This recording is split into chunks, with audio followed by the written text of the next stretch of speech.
सतगुरु गुरुदेव चवर छत्र तख्तां दे मालक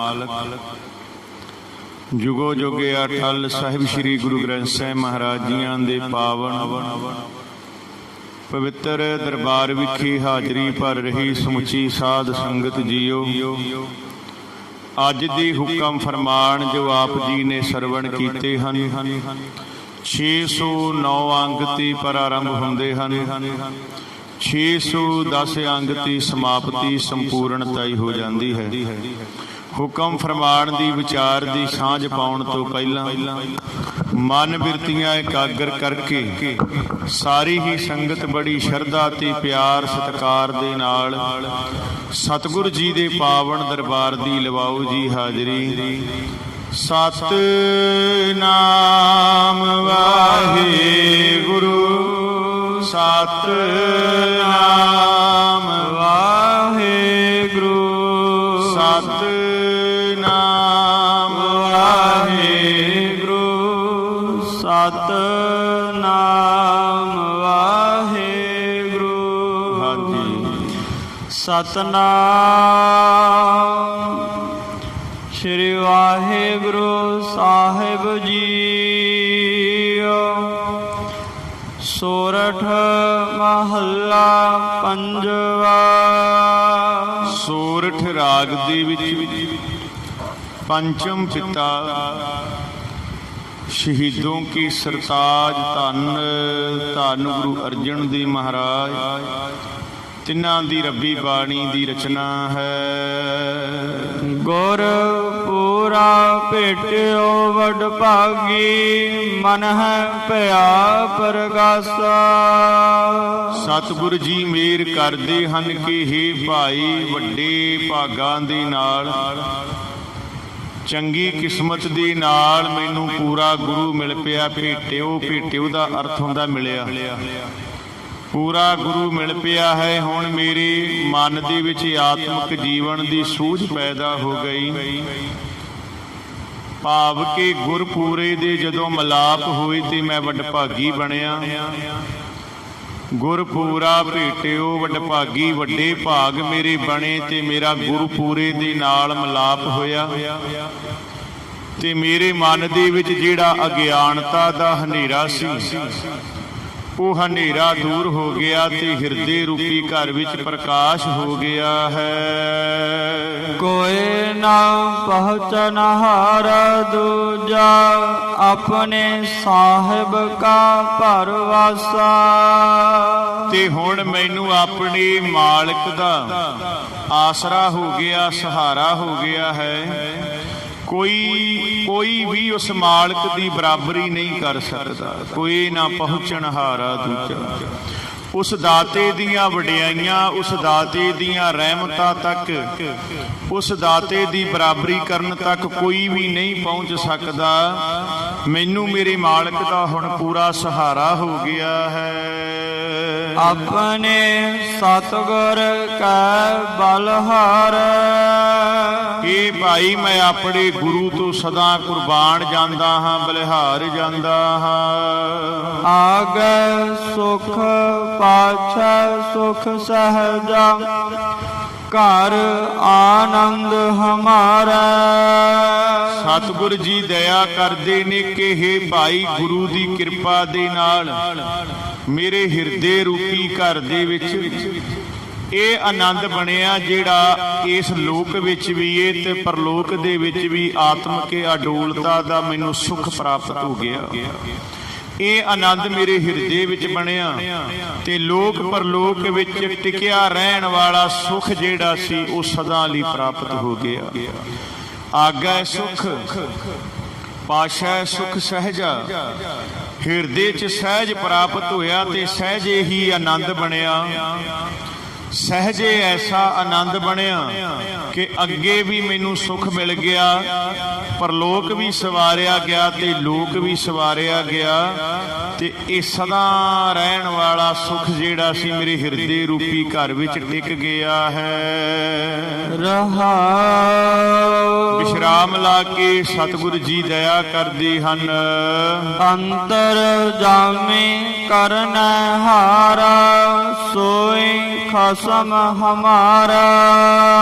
ਸਤਿਗੁਰ ਜੀ ਮਿਹਰ ਕਰਦੇ ਨੇ ਕਿ ਇਹ ਭਰੋਸਾ ਤੇ ਨਿਸ਼ਚਾ ਮੈਨੂੰ ਸਤਿਗੁਰ ਦੇ ਉੱਤੇ ਹੋ ਗਿਆ ਹੈ। ਇਹ ਕਿਹੜਾ ਨਿਸ਼ਚਾ ਹੈ ਕਿ ਉਹ ਜੋ ਅੰਤਰਜਾਮੀ ਹੈ, ਭਾਵ ਕਿ ਸਾਰਿਆਂ ਦੇ ਅੰਦਰ ਦੀ ਜਾਣਨ ਵਾਲਾ, ਸਭ ਦੇ ਦਿਲਾਂ ਦੀ ਜਾਣਨ ਵਾਲਾ ਜੋ ਹੈ, ਜੋ ਅੰਤਰਜਾਮੀ ਇਹ ਕਰਨੇ ਹਾਰਾ ਹੈ, ਭਾਵ ਕਿ ਸਾਰੀ ਸ੍ਰਿਸ਼ਟੀ ਨੂੰ, ਜੀ ਜੰਤ ਨੂੰ ਸਿਰਜਣ ਵਾਲਾ ਹੈ, ਉਹ ਸਭ ਦੇ ਦਿਲਾਂ ਦੀਆਂ ਜਾਣਨ ਵਾਲਾ ਅਕਾਲ ਪੁਰਖ ਮਹਾਰਾਜ ਪਰਮੇਸ਼ਰ ਮੇਰੇ ਸਿਰ ਦੇ ਉੱਤੇ ਮੇਰਾ ਸਾਈਂ ਹੈ, ਮੇਰਾ ਰਾਖਾ, ਮੇਰਾ ਖਸਮ ਹੈ, ਸੋਈ ਖਸਮ ਹਮਾਰਾ। ਜਿਹੜਾ ਸਾਰਿਆਂ ਦੇ ਦਿਲਾਂ ਦੀ ਜਾਣਨ ਵਾਲਾ ਹੈ, ਜਿਹੜਾ ਸਾਰਿਆਂ ਨੂੰ ਪੈਦਾ ਕਰਨ ਵਾਲਾ ਹੈ, ਉਸ ਨੂੰ ਖਸਮ ਬਣਾਈਏ।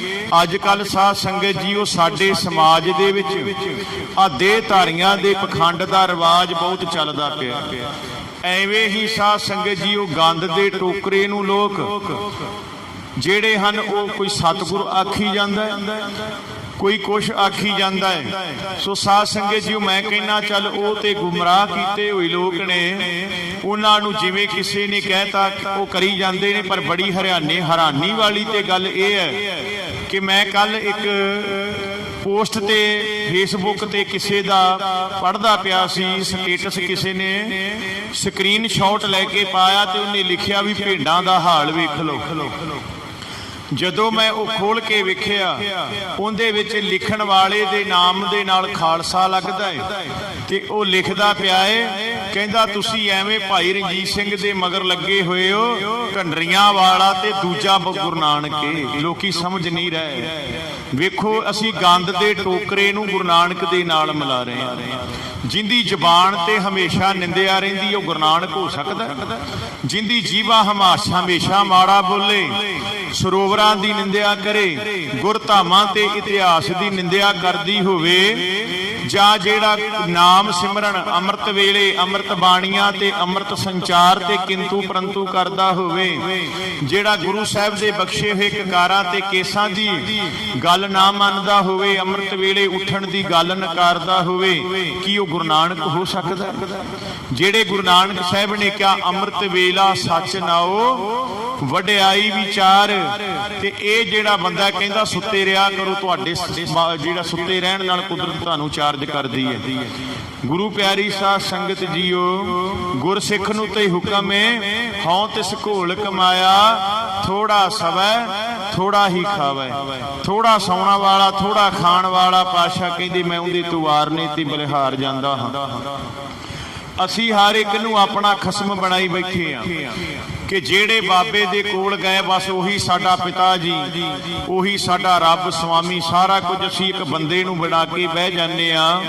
ਪਰ ਇੱਥੇ ਜਿਹੜਾ ਖਸਮ ਹੈ, ਇੱਥੇ ਜਿਹੜਾ ਸੁਆਮੀ ਹੈ, ਉਹਦੀ ਪਰਿਭਾਸ਼ਾ ਦੱਸੀ ਪਹਿਲਾਂ ਤੋਂ ਅੰਤਰਜਾਮੀ ਹੈ, ਭਾਵ ਕਿ ਹਰ ਇੱਕ ਦੇ ਦਿਲ ਦੀ ਜਾਣਨ ਵਾਲਾ, ਤੁਹਾਡੀ ਸਾਡੀ ਨਹੀਂ। ਕੀੜੀ ਤੇ ਕੀਟੀ ਤੇ ਚੀਟੀ ਤੇ ਕੂੰਚਰੇ ਅਸਥੂਲਾ, ਸਭ ਪਰ ਕਿਰਪਾ ਦ੍ਰਿਸ਼ਟ ਕਰ ਫੁੱਲਾ। ਕੀੜੀ ਤੋਂ ਲੈ ਕੇ ਹਾਥੀ ਤੱਕ ਸਾਰਿਆਂ ਦੇ ਦਿਲਾਂ ਦੀ ਜਾਣਨ ਵਾਲਾ ਹੈ, ਮਾਲਕ ਅੰਤਰਜਾਮੀ ਹੈ। ਫਿਰ ਉਹ ਕਰਨੇ ਹਾਰਾ ਹੈ, ਭਾਵ ਕਿ ਇਸ ਖੰਡਾਂ ਬ੍ਰਹਮੰਡਾਂ ਨੂੰ ਬਣਾਉਣ ਵਾਲਾ ਉਹ ਆਪ ਅਕਾਲ ਪੁਰਖ ਪਰਮੇਸ਼ਰ ਹੈ। ਉਹ ਸਾਡਾ ਖਸਮ ਹੈ, ਸੋਈ ਖਸਮ ਹਮਾਰਾ। ਉਹ ਸਾਡੇ ਸਿਰ ਦਾ ਰਾਖਾ, ਸਾਡੇ ਸਿਰ ਦਾ ਸਾਈਂ ਹੈ। ਨਿਰਭਉ ਭੈ ਗੁਰ ਚਰਨੀ ਲਾਗੇ, ਇੱਕ ਰਾਮ ਨਾਮ ਆਧਾਰਾ। ਤੇ ਪਾਤਸ਼ਾਹ ਮੇਰ ਕਰਦੇ ਨੇ, ਜਦੋਂ ਦਾ ਮੈਂ ਗੁਰੂ ਦੀ ਚਰਨੀ ਲੱਗਾ ਹਾਂ, ਮੈਨੂੰ ਪਰਮਾਤਮਾ ਦੇ ਨਾਮ ਦਾ ਆਸਰਾ ਹੋ ਗਿਆ। ਸਾਧ ਸੰਗਤ ਜੀਓ, ਜਦੋਂ ਅਸੀਂ ਗੁਰੂ ਦੇ ਚਰਨੀ ਲੱਗਨੇ ਆ ਕੇ, ਤੇ ਗੁਰੂ ਕੀ ਕਰਦਾ ਹੈ? ਰੋਜ਼ ਆਪਾਂ ਅਰਦਾਸ ਦੇ ਵਿੱਚ ਸਰਵਣ ਕਰਦੇ ਆ। ਵੇਖੋ ਸਾਧ ਸੰਗਤ ਜੀਓ, ਬਰਕਤਾਂ ਬੜੀਆਂ ਨੇ ਦਾਤੇ ਦੇ ਘਰ ਦੀਆਂ। ਸਰਵਣ ਕਰੀਦਾ, ਸਿੱਖਾਂ ਨੂੰ ਸਿੱਖੀ ਦਾਨ, ਕੇਸ ਦਾਨ, ਰਹਿਤ ਦਾਨ, ਵਿਵੇਕ ਦਾਨ, ਵਿਸਾਹਾ ਦਾਨ, ਭਰੋਸਾ ਦਾਨ, ਤੇ ਉਸ ਤੋਂ ਬਾਅਦ ਗੱਲ ਆ ਜਾਂਦੀ ਸਾਰਿਆਂ ਤੋਂ ਵੱਡੇ ਦਾਨ ਦੀ, ਦਾਨਾ ਸਿਰ ਦਾਨ, ਨਾਮ ਦਾਨ। ਇਹਨਾਂ ਸਾਰੇ 6 ਦਾਨ ਨੇ ਪਹਿਲੇ। ਇਹਨਾਂ ਸਾਰੇ 6 ਦਾਨਾਂ ਤੋਂ ਸਭ ਤੋਂ ਉੱਤਮ ਦਾਨ ਹੈ ਨਾਮਦਾਨ। ਜਦੋਂ ਅਸੀਂ ਗੁਰੂ ਦੇ ਕੋਲ ਆਉਣੇ ਆ ਤੇ ਸਤਿਗੁਰ ਕੀ ਕਰਦੇ ਨੇ, ਦਾਨਾ ਸਿਰਦਾਨ ਨਾਮਦਾਨ ਇਹ ਝੋਲੀ ਵਿੱਚ ਪਾ ਦਿੰਦੇ ਨੇ, ਸਤਿਗੁਰ ਪੂਰੈ ਨਾਮ ਦਿਆ। ਹੁਣ ਸਾਧ ਸੰਗਤ ਜੀ, ਜਦੋਂ ਇਹ ਗੱਲ ਹੁੰਦੀ ਹੈ ਤੇ ਸੱਚੀ ਮੁੱਚੀ ਅਸੀਂ ਕਿਸੇ ਨਾ ਕਿਸੇ ਬਾਬੇ ਨੂੰ ਟੋਲਦੇ ਹੋਏ ਉਹਦੇ ਡੇਰੇ ਜਾ ਕੇ ਨਾਮਦਾਨ ਲੈਣ ਦੀ ਗੱਲ ਕਰਦੇ ਆ। ਤੇ ਗੁਰੂ ਪਿਆਰੀ ਸਾਧ ਸੰਗਤ ਜੀ, ਉਹ ਅਸਲੀ ਨਾਮ ਤੈਨੂੰ ਸਤਿਗੁਰ ਦੀ ਹਜ਼ੂਰੀ ਦੇ ਵਿੱਚੋਂ ਮਿਲਦਾ ਹੈ, ਜੋ ਪਹਿਲੇ ਗੁਰੂ ਨਾਨਕ ਸਾਹਿਬ ਤੋਂ ਲੈ ਕੇ 10ਵੇਂ ਪਾਤਸ਼ਾਹ ਤੱਕ ਕਿਰਪਾ ਹੁੰਦੀ ਆਈ। ਉਸ ਤੋਂ ਬਾਅਦ 10ਵੇਂ ਪਾਤਸ਼ਾਹ ਨੇ ਸਨ 1699 ਦੇ ਵਿੱਚ ਵਿਸਾਖੀ ਵਾਲੇ ਦਿਨ ਅੰਮ੍ਰਿਤ ਸੰਚਾਰ ਕਰਕੇ ਪਹਿਲਾਂ 5 ਪਿਆਰੇ ਚੁਣੇ, ਫਿਰ ਉਹਨਾਂ ਦੇ ਕੋਲੋਂ ਆਪ ਅੰਮ੍ਰਿਤ ਛਕ ਕੇ ਗੋਬਿੰਦ ਰਾਏ ਤੋਂ ਗੋਬਿੰਦ ਸਿੰਘ ਬਣੇ। ਤੇ ਗੁਰੂ ਪਿਆਰੀ ਸਾਧ ਸੰਗਤ ਜੀਓ, ਧੰਨ ਗੁਰੂ ਕਲਗੀਧਰ ਪਿਤਾ ਮਹਾਰਾਜ ਸ਼ਹਿਨਸ਼ਾਹ ਜੀ ਨੇ ਇਹ ਸਾਰੀ ਅਥਾਰਟੀ ਜ਼ਿੰਮੇਵਾਰੀ 5 ਪਿਆਰਿਆਂ ਦੀ ਲਾਤੀ, ਅੰਮ੍ਰਿਤ ਛਕਾਉਣ ਦੀ ਤੇ ਨਾਮਦਾਨ ਤੇ ਗੁਰਮਤ ਮਰਿਆਦਾ ਰਹਿਤ ਜਿਹੜੀ ਸੀ ਦ੍ਰਿੜ ਕਰਾਉਣ ਵਾਸਤੇ। ਇਹ ਸਾਰੀ ਜ਼ਿੰਮੇਵਾਰੀ ਤੇ ਜਿੰਨੀ ਅਥਾਰਟੀ ਸੀ ਇਹ 5 ਪਿਆਰਿਆਂ ਨੂੰ ਮਿਲ ਗਈ। ਗੁਰੂ ਸਾਹਿਬ ਮਹਾਰਾਜ ਕਿਰਪਾ ਕਰਨ, ਜਦੋਂ ਅਸੀਂ ਗੁਰੂ ਦੀ ਸ਼ਰਨੀ ਆ ਕੇ ਲੱਗਦੇ ਆ ਤੇ ਪਾਸ਼ਾ ਮੇਰ ਕਰਦੇ ਨੇ, ਨਿਰਭਉ ਭਏ ਗੁਰ ਚਰਨੀ ਲਾਗੇ। ਸਾਡਾ ਹਿਰਦਾ ਜਿਹੜਾ ਨਿਰਭਉ ਹੋ ਜਾਂਦਾ, ਡਰ ਤੋਂ ਰਹਿਤ ਹੋ ਜਾਂਦਾ ਹੈ। ਜਦੋਂ ਦਾ ਗੁਰੂ ਦੇ ਚਰਨੀ ਲੱਗੇ ਹਾਂ, ਨਾਮ ਦਾ ਆਸਰਾ ਮਿਲ ਗਿਆ, ਪਰਮਾਤਮਾ ਦੇ ਨਾਮ ਦਾ ਸਹਾਰਾ ਹੋ ਗਿਆ। ਇੱਕ ਰਾਮ ਨਾਮ ਆਧਾਰਾ, ਇੱਕ ਪਰਮੇਸ਼ਰ ਦੇ ਨਾਮ ਦਾ ਆਧਾਰਾ ਆਸਰਾ ਹੋ ਗਿਆ। ਤੇ ਹੁਣ ਕੋਈ ਵੀ ਡਰ ਪੋੜ ਨਹੀਂ ਸਕਦਾ, ਕਿਉਂਕਿ ਜਿੱਥੇ ਨਾਮ ਦੀ ਬਰਕਤ ਹੈ ਉੱਥੇ ਮੌਤ ਵੀ ਡਰਾਉਂਦੀ ਨਹੀਂ, ਉੱਥੇ ਮੌਤ ਦਾ ਡਰ ਵੀ ਨਹੀਂ ਲੱਗਦਾ। ਸਾਧ ਸੰਗਤ ਜੀ, ਇਹ ਨਾਮ ਦੀਆਂ ਬਰਕਤਾਂ ਸਨ। ਸਾਹਿਬਜ਼ਾਦਾ ਅਜੀਤ ਸਿੰਘ ਦੇ ਸਾਹਮਣੇ ਗੜੀ ਚਮਕੌਰ ਦੇ ਵਿੱਚ 10 ਲੱਖ ਫੌਜ ਏ ਤੇ ਸਾਧ ਸੰਗਤ ਜੀ ਮੌਤ ਤੋਂ ਡਰ ਨਹੀਂ ਲੱਗਦਾ। 392 ਤੀਰ ਸਰੀਰ ਦੇ ਵਿੱਚੋਂ ਲੰਘਣ ਦੇ ਬਾਵਜੂਦ ਵੀ ਉਸ ਦਾਤੇ ਦਾ ਸ਼ੁਕਰ ਕਰ ਰਿਹਾ। ਧੰਨ ਗੁਰੂ ਕਲਗੀਧਰ ਪਿਤਾ, ਡਰ ਨਹੀਂ ਲੱਗ ਰਿਹਾ। ਇਹ ਰਹਿਮਤਾਂ ਨਾਮ ਦੀਆਂ ਨੇ। ਛੋਟੇ ਛੋਟੇ ਬੱਚੇ ਨੀਹਾਂ 'ਚ ਖੜ ਜਾਂਦੇ ਨੇ, ਇਹ ਰਹਿਮਤਾਂ ਸਿਮਰਨ ਭਜਨ ਬੰਦਗੀ ਦੀਆਂ ਨੇ। ਗੁਰੂ ਪਿਆਰੀ ਸਾਧ ਸੰਗਤ ਜੀ, ਇਸ ਲਈ ਜਦੋਂ ਵੀ ਨਾਮ ਦਾ ਆਸਰਾ ਹੋ ਜਾਂਦਾ ਹੈ ਤੇ ਕਬੀਰ ਸਾਹਿਬ ਪਾਤਸ਼ਾਹ ਕਹਿੰਦੇ ਨੇ, ਕਬੀਰ ਮੋਹੇ ਮਰਨੇ ਕਾ ਚਾਉ ਹੈ, ਮਰੋ ਤੁਹਾਰ ਕੈ ਦੁਆਰ। ਕਹਿੰਦੇ ਹੁਣ ਤੇ ਮੈਨੂੰ ਮਰਨ ਦਾ ਚਾਅ ਏ, ਜੇ ਮੈਂ ਇਹਦੇ ਦਰ ਤੇ ਇਹਦੇ ਦਰਵਾਜ਼ੇ ਤੇ ਮਰ ਜਾਵਾਂ ਤੇ ਮੇਰੇ ਲਈ ਬੜੀ ਖੁਸ਼ੀ ਦੀ ਗੱਲ ਹੈ। ਮੈਨੂੰ ਚਾਅ ਏ ਫਿਰ ਮਰਨ ਦਾ। ਹੁਣ ਸਾਧ ਸੰਗਤ ਜੀ, ਉਹ ਵੇਖੋ ਅੰਦਰੋਂ ਡਰ ਮੁੱਕ ਗਿਆ ਮੌਤ ਦਾ। ਨਿਰਭਉ ਭਏ, ਹਰ ਤਰ੍ਹਾਂ ਦਾ ਜਮਾਂ ਦਾ, ਮੌਤ ਦਾ, ਦੁਨੀਆ ਦਾ, ਹਰ ਤਰ੍ਹਾਂ ਦਾ, ਸਮਾਜ ਦਾ ਡਰ ਜਿਹੜਾ ਸੀ ਹਿਰਦੇ ਚੋਂ ਨਿਕਲ ਗਿਆ। ਵੈਰੀ ਦਾ ਡਰ ਹਿਰਦੇ ਚੋਂ, ਕਾਲ ਦਾ ਡਰ ਹਿਰਦੇ ਚੋਂ ਨਿਕਲ ਗਿਆ ਹੈ। ਤੇ ਗੁਰੂ ਪਾਤਸ਼ਾਹ ਮਿਹਰ ਕਰਦੇ ਨੇ, ਹੁਣ ਗੁਰ ਚਰਨੀ ਲੱਗੇ ਆ ਤੇ ਨਾਮ ਦਾ ਸਹਾਰਾ ਹੋ ਗਿਆ, ਜਿੰਦੇ ਕਰਕੇ ਹਰ ਤਰ੍ਹਾਂ ਦਾ ਡਰ, ਹੁਣ ਕੋਈ ਵੀ ਡਰ ਜਿਹੜਾ ਪੋੜ ਨਹੀਂ ਸਕਦਾ, ਡਰਾ ਨਹੀਂ ਸਕਦਾ। ਸਫਲ ਦਰਸ਼ਨ ਅਕਾਲ ਮੂਰਤ, ਪ੍ਰਭ ਹੈ ਭੀ ਹੋਵਨ ਹਾਰਾ। ਗੁਰੂ ਦੀ ਕਿਰਪਾ ਦੇ ਨਾਲ ਮੈਨੂੰ ਇਹ ਯਕੀਨ ਬਣ ਗਿਆ ਹੈ ਕਿ ਜਿਸ ਪਰਮਾਤਮਾ ਦਾ ਦਰਸ਼ਨ ਮਨੁੱਖਾ ਜਨਮ ਦਾ ਸਫਲ ਕਰ ਦੇਣ ਵਾਲਾ ਹੈ, ਜਿਸ ਪਰਮਾਤਮਾ ਦੀ ਹਸਤੀ ਮੌਤ ਤੋਂ ਰਹਿਤ ਹੈ, ਉਹ ਇਸ ਵੇਲੇ ਵੀ ਮੇਰੇ ਸਿਰ ਤੇ ਮੌਜੂਦ ਤੇ ਸਦਾ ਕਾਇਮ ਰਹਿਣ ਵਾਲਾ ਹੈ। ਆ ਭਰੋਸਾ ਸਾਨੂੰ ਸਦਾ ਹੋਣਾ ਚਾਹੀਦਾ ਹੈ। ਸਫਲ ਦਰਸ਼ਨ ਅਕਾਲ ਮੂਰਤ, ਪ੍ਰਭ ਹੈ ਵੀ ਹੋਵਨ ਹਾਰ। ਸਾਧ ਸੰਗਤ ਜੀਓ, ਜਿੰਦੀ ਕਿਰਪਾ ਨਾਲ ਇਹ ਯਕੀਨ ਬਣਿਆ, ਜਿਸ ਪਰਮਾਤਮਾ ਦਾ ਦਰਸ਼ਨ ਮਨੁੱਖਾ ਜੀਵਨ ਨੂੰ ਸਫਲ ਕਰਕੇ ਰੱਖ ਦਿੰਦਾ ਹੈ, ਮਨੁੱਖਾ ਜੀਵਨ ਨੂੰ ਸਫਲ ਕਰਨ ਵਾਲਾ ਹੈ, ਉਹ ਅਕਾਲ ਪੁਰਖ ਮਹਾਰਾਜ ਅਕਾਲ ਹੈ, ਜਿਸ ਦੀ ਪਰਮਾਤਮਾ ਦੀ ਹਸਤੀ ਮੌਤ ਤੋਂ ਰਹਿਤੇ। ਤੇ ਪਾਤਸ਼ਾਹ ਮਿਹਰ ਕੀ ਕਰਦੇ ਨੇ, ਉਹ ਪਰਮਾਤਮਾ ਪ੍ਰਭ ਹੈ ਵੀ ਹੋਵਨ ਹਾਰ। ਉਹ ਸਦਾ ਹੈ ਤੇ ਹੁਣ ਵੀ ਮੇਰੇ ਸਿਰ ਤੇ ਸਦਾ ਮੌਜੂਦ ਰਹਿਣ ਵਾਲਾ, ਕਾਇਮ ਰਹਿਣ ਵਾਲਾ ਹੈ, ਕਿਉਂਕਿ ਉਹ ਦਾਤਾ ਜੰਮਣ ਮਰਨ ਵਿੱਚ ਨਹੀਂ ਆਉਂਦਾ। ਕੰਠ ਲਗਾਏ ਆਪਣੇ ਜਨ ਰਾਖੇ, ਆਪਣੀ ਪ੍ਰੀਤ ਪਿਆਰਾ।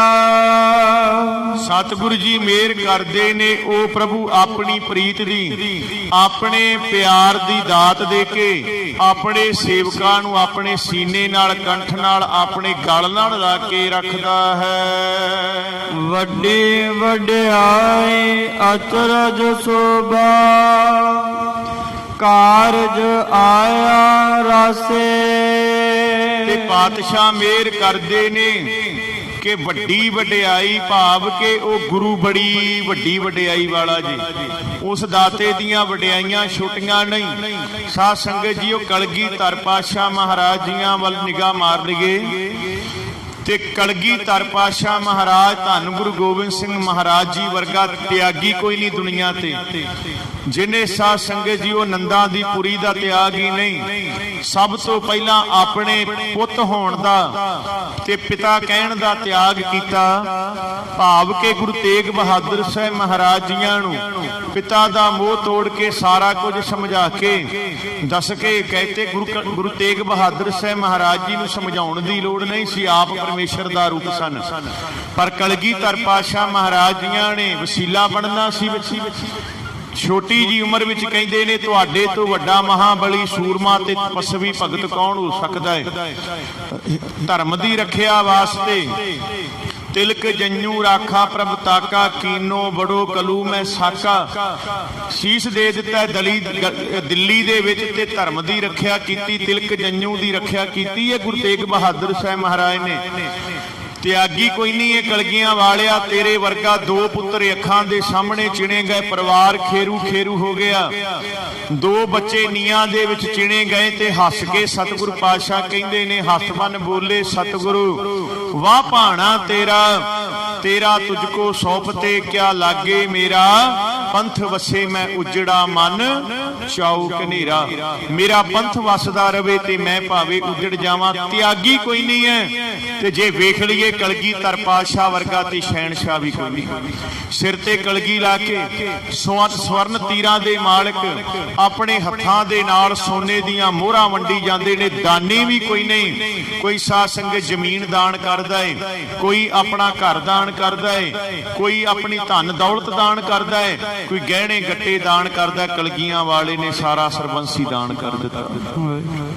ਗੁਰੂ ਸਾਹਿਬ ਵਰਗਾ ਤਿਆਗੀ ਨਹੀਂ ਕੋਈ, ਗੁਰੂ ਸਾਹਿਬ ਵਰਗਾ ਦਾਨੀ ਕੋਈ ਨਹੀਂ, ਤੇ ਗੁਰੂ ਕਲਗੀਧਰ ਪਾਤਸ਼ਾਹ ਵਰਗਾ ਸੂਰਮਾ ਕੋਈ ਨਹੀਂ, ਜਿਨੇ ਇਹੋ ਜਿਹੇ ਸੂਰਮੇ ਪੈਦਾ ਕੀਤੇ ਕਿ ਜਿਹੜੇ 1.25 ਲੱਖ ਨਾਲ ਲੜ ਗਏ। 14 ਜੰਗ ਕਲਗੀਧਰ ਪਾਤਸ਼ਾਹ ਨੇ ਆਪਣੇ ਜੀਵਨ ਦੇ ਵਿੱਚ ਲੜੇ ਨੇ। ਮਹਿਜ 42 ਸਾਲ ਦੀ ਉਮਰ, 42 ਸਾਲ ਦੀ ਸੰਸਾਰੀ ਉਮਰ ਕਲਗੀਧਰ ਪਾਤਸ਼ਾਹ ਦੀ। 42 ਸਾਲ ਤੋਂ ਬਾਅਦ ਸਤਿਗੁਰੂ ਜੀ ਸੱਚੇ ਪਾਤਸ਼ਾਹ ਮਹਾਰਾਜ ਜੀ ਸੱਚਖੰਡ ਪਿਆਨਾ ਕਰ ਜਾਂਦੇ ਹੈ। ਹੁਣ ਗੁਰੂ ਪਿਆਰੀ ਸਾਧ ਸੰਗਤ ਜੀਓ 42 ਸਾਲਾਂ ਦੇ ਵਿੱਚ 14 ਜੰਗ ਲੜੇ ਨੇ। 14 ਜੰਗਾਂ ਦੇ ਵਿੱਚ ਇਸਤਰੀ ਵਾਲੀ ਜੰਗ ਨਹੀਂ ਹੈ, ਕੋਈ ਧਨ ਦੌਲਤ ਵਾਸਤੇ ਲੜਾਈ ਨਹੀਂ ਹੈ, ਆਪਣੇ ਸਵਾਰਥ ਵਾਸਤੇ ਲੜਾਈ ਨਹੀਂ ਹੈ, ਜ਼ਮੀਨੀ ਝਗੜਾ ਕੋਈ ਨਹੀਂ ਹੈ। ਸਾਰੀਆਂ ਲੜਾਈਆਂ ਜ਼ੁਲਮ ਦੇ ਖਿਲਾਫ ਲੜੀਆਂ ਨੇ ਔਰ ਇਹਨਾਂ ਸਾਰੀਆਂ ਲੜਾਈਆਂ 'ਚ ਜਿੱਤ ਪ੍ਰਾਪਤ ਕੀਤੀ ਹੈ। ਕਲਗੀਧਰ ਪਾਤਸ਼ਾਹ ਵਰਗਾ ਸੂਰਮਾ ਵੀ ਦੁਨੀਆ ਤੇ ਕੋਈ ਨਹੀਂ ਹੋਇਆ। ਤੇ ਸਾਧ ਸੰਗਤ ਜੀ ਉਸ ਤੋਂ ਵੱਡਾ ਫਕੀਰ ਵੀ ਕੋਈ ਨਹੀਂ ਦੁਨੀਆ ਤੇ, ਜਿਹੜਾ ਸਾਰਾ ਕੁਝ ਲਟਾ ਕੇ ਜਾਮਾ ਲੀਰੋ ਲੀਰ ਕਰਾ ਕੇ ਮਾਛੀਵਾੜੇ ਦੇ ਜੰਗਲਾਂ ਤੇ ਪੰਜਾਬੇ ਗੁਲਾਬੇ ਦੇ ਖੂਹ ਦੇ ਉੱਤੇ ਟਿੰਡ ਦਾ ਸਰਾਣਾ ਲਾ ਕੇ 72 ਘੰਟਿਆਂ ਤੋਂ ਪਿਆਸੇ ਤੇ ਭੁੱਖੇ ਉਸ ਦਾਤੇ ਦੀ ਯਾਦ ਵਿੱਚ ਜੁੜੇ ਹੋਏ ਨੇ। ਉਸ ਵਰਗਾ ਫਕੀਰ ਵੀ ਕੋਈ ਨਹੀਂ ਹੋਇਆ। ਇਸ ਕਰਕੇ ਸਾਧ ਸੰਗਤ ਜੀ ਗੁਰੂ ਦੀ ਵਡਿਆਈ ਬੜੀ ਵੱਡੀ ਹੈ। ਗੁਰੂ ਦੀ ਵਡਿਆਈ ਨੂੰ ਸਮਝਿਆ ਨਹੀਂ ਜਾ ਸਕਦਾ। ਵੱਡੀ ਵਡਿਆਈ ਹੈ ਅਚਰਜ ਸੋਭਾ। ਇੱਥੇ ਸਾਧ ਸੰਗਤ ਜੀ ਜੇ ਮੈਂ ਅਚਰਜ ਦੀ ਗੱਲ ਕਰਾਂ, ਇਹ ਗੱਲ ਉਹਨਾਂ ਪਠਾਂਤਰਾਂ ਵਾਸਤੇ, ਪਾਠੀਆਂ ਵਾਸਤੇ ਜਿਹੜੇ ਬਾਣੀ ਪੜ੍ਹਦੇ ਸਹਿਜ ਪਾਠ ਕਰਦੇ ਨੇ। ਗੁਰਬਾਣੀ ਦੇ ਵਿੱਚ ਅਚਰਜ ਤੇ ਅਚਰਜ ਇਹਦਾ ਬੜਾ ਭੇਦ ਸਮਝਿਆ ਜਾਂਦਾ ਹੈ। ਸਾਧ ਸੰਗਤ ਜੀ ਉਹ ਅਚਰਜ ਸਿਰਫ ਇੱਕੋ ਥਾਂ ਤੇ ਆਉਂਦਾ ਹੈ ਗੁਰੂ ਗ੍ਰੰਥ ਸਾਹਿਬ 'ਚ, ਜਿੱਥੇ ਪਾਤਸ਼ਾਹ ਮਹਾਰਾਜ ਜੀ ਜਾ ਕੇ ਕਿ ਸ਼ਾਇਦ 1200 ਤੇ ਕੁਝ ਲਾਗੇ ਬੰਨੇ 1270 75 60 62 ਇੱਥੇ ਇੱਕ ਸ਼ਬਦ ਆਉਂਦਾ ਹੈ, ਮੈਨੂੰ ਪ੍ਰੋਪਰ ਯਾਦ ਨਹੀਂ। ਨਾਨਕ ਅਚਰਜ ਸਿਓ ਮਿਲਿਆ, ਇੱਥੇ ਅਚਰਜ ਆਉਂਦਾ ਹੈ, ਹੋਰ ਕਿਤੇ ਅਚਰਜ ਨਹੀਂ ਕਹਿਣਾ। ਬਾਕੀ ਸਾਰੀ ਬਾਣੀ ਜਿਹੜੀ ਹੈ ਇਹਨਾਂ ਦੇ ਵਿੱਚ ਅਚਰਜ ਹੈ। ਇੱਥੇ ਅਚਰਜ ਸ਼ਬਦ ਆਉਂਦਾ ਹੈ। ਨਾਨਕ ਅਚਰਜ, ਅਚਰਜ ਸੋ ਮਿਲਿਆ। ਇੱਥੇ ਸਿਰਫ ਆਪਾਂ ਅਚਰਜ ਕਹਿਣਾ ਜੋ ਗੁਰਬਾਣੀ ਦੀ ਭਾਸ਼ਾ ਗੁਰਮੁਖੀ ਦੇ ਵਿਖਿਆਨ ਮੁਤਾਬਕ। ਬਾਕੀ ਸਾਰੀ ਗੁਰਬਾਣੀ ਵਿੱਚ ਅਚਰਜ ਆਉਂਦਾ ਤੇ ਅਚਰਜ ਪੜ੍ਹਨਾ ਚਾਹੀਦਾ ਹੈ। ਗੁਰੂ ਦੀ ਵਡਿਆਈ ਬੜੀ ਵੱਡੀ ਹੈ ਸਾਧ ਸੰਗਤ ਜੀ। ਗੁਰੂ ਬੜੀ ਵੱਡੀ ਵਡਿਆਈ ਵਾਲਾ ਹੈ, ਅਚਰਜ ਸ਼ੋਭਾ ਵਾਲਾ ਹੈ। ਉਸ ਦੀ ਸ਼ਰਨ ਪਿਆ ਜ਼ਿੰਦਗੀ ਦਾ ਮਨੋਰਥ ਪ੍ਰਾਪਤ ਹੋ ਜਾਂਦਾ ਹੈ। ਭਾਵ ਕਿ ਕਾਰਜ ਆਇਆ ਰਾਸੇ, ਜਿਹੜੇ ਮਨੋਰਥ ਵਾਸਤੇ ਇਹ ਜੀਵਨ ਧਾਰਿਆ ਸੀ ਉਹ ਮਨੋਰਥ ਪੂਰਨ ਹੋ ਗਿਆ, ਉਹ ਮਨੋਰਥ ਸੰਪੂਰਨ ਹੋ ਜਾਂਦਾ ਹੈ। ਇਹ ਨਾਮ ਜਪਣ ਵਾਸਤੇ ਜਿੰਦ ਆਈ ਸੀ, ਗੁਰੂ ਦੀ ਸ਼ਰਨ ਲੱਗ ਕੇ ਆ ਕਿਰਪਾ ਹੋ ਗਈ, ਕਾਰਜ ਰਾਸ ਹੋ ਗਿਆ। ਨਾਨਕ ਕੋ ਗੁਰ ਪੂਰਾ ਭੇਟਿਓ, ਸਗਲੇ ਦੁਖ ਬਿਨਾਸੇ। ਸਤਿਗੁਰੂ ਮਹਾਰਾਜ ਧੰਨ ਗੁਰੂ ਅਰਜਨ ਦੇ ਪਾਤਸ਼ਾਹ ਨਾਨਕ ਨਾਮ ਦੀ ਮੋਹਰ ਲਾ ਕੇ ਮਿਹਰ ਕਰਦੇ ਨੇ ਕਿ ਮੈਨੂੰ ਦਾਸ ਨੂੰ ਹੁਣ ਪੂਰਾ ਗੁਰੂ ਮਿਲ ਪਿਆ ਹੈ, ਪੂਰੇ ਗੁਰੂ ਦੇ ਮਿਲਾਪ ਹੋ ਗਏ ਨੇ, ਜਿਸ ਦੇ ਨਾਲ ਮੇਰੇ ਸਾਰੇ ਜਿਹੜੇ ਦੁੱਖ ਸਨ ਦੂਰ ਹੋ ਗਏ।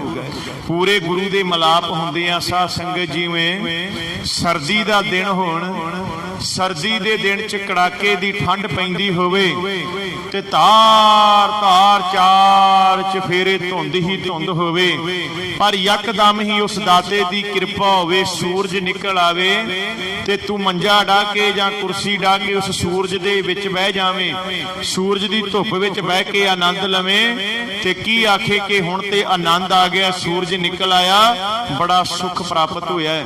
ਸਾਧ ਸੰਗਤ ਜੀ, ਜਿਵੇਂ ਸੂਰਜ ਦੀ ਵਡਿਆਈ ਗੁਰੂ ਦੇ ਸਾਹਮਣੇ ਤੁੱਛ ਜੀਏ, ਜਿਸ ਤਰ੍ਹਾਂ ਸੂਰਜ ਦੇ ਅੱਗੇ ਮੋਮਬੱਤੀ ਏ, ਇਸੇ ਤਰ੍ਹਾਂ ਹੀ ਸੂਰਜ ਦੀਆਂ ਵਡਿਆਈਆਂ ਗੁਰੂ ਦੇ ਸਾਹਮਣੇ ਮੋਮਬੱਤੀ ਜਿੰਨਾ ਪ੍ਰਕਾਸ਼ ਵੀ ਨਹੀਂ ਰੱਖਦੀਆਂ।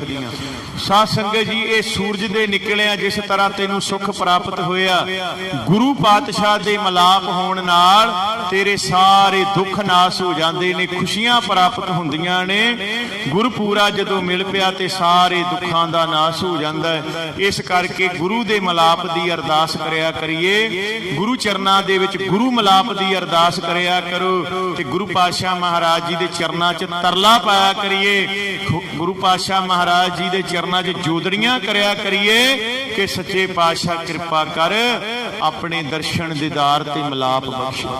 ਮਹਾਰਾਜ ਮੇਰੇ ਤੇ ਇਹ ਕਰ, ਇਹ ਕਿਰਪਾ ਮੇਰੇ ਤੇ ਕਰ, ਇਹ ਦਇਆ ਤੇ ਮਿਹਰ ਦੀ ਨਜ਼ਰ ਮੇਰੇ ਤੇ ਕਰਕੇ ਮੇਰਾ ਆਪ ਜੀ ਦੇ ਨਾਲ ਮਿਲਾਪ ਹੋ ਜਾਵੇ, ਮੇਰਾ ਆਪ ਜੀ ਨਾਲ ਮਿਲਾਪ ਹੋ ਜਾਵੇ।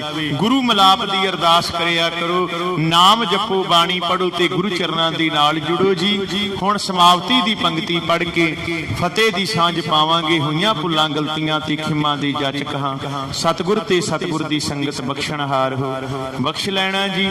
ਆਓ ਸਾਰੀ ਸੰਗਤ ਸ਼ਰਧਾ ਪਿਆਰ ਨਾਲ ਲਵਾਈਏ ਹਾਜ਼ਰੀ। ਵੱਡੀ ਵਡਿਆਈ ਅਚਰਜ ਸ਼ੋਭਾ, ਕਾਰਜ ਆਇਆ ਰਾਸੇ, ਨਾਨਕ ਕੋ ਗੁਰ ਪੂਰਾ ਭੇਟਿਓ, ਸਗਲੇ ਦੁਖ ਬਿਨਾਸੇ। ਵਾਹਿਗੁਰੂ ਜੀ ਕਾ ਖਾਲਸਾ, ਵਾਹਿਗੁਰੂ ਜੀ ਕੀ ਫਤਿਹ।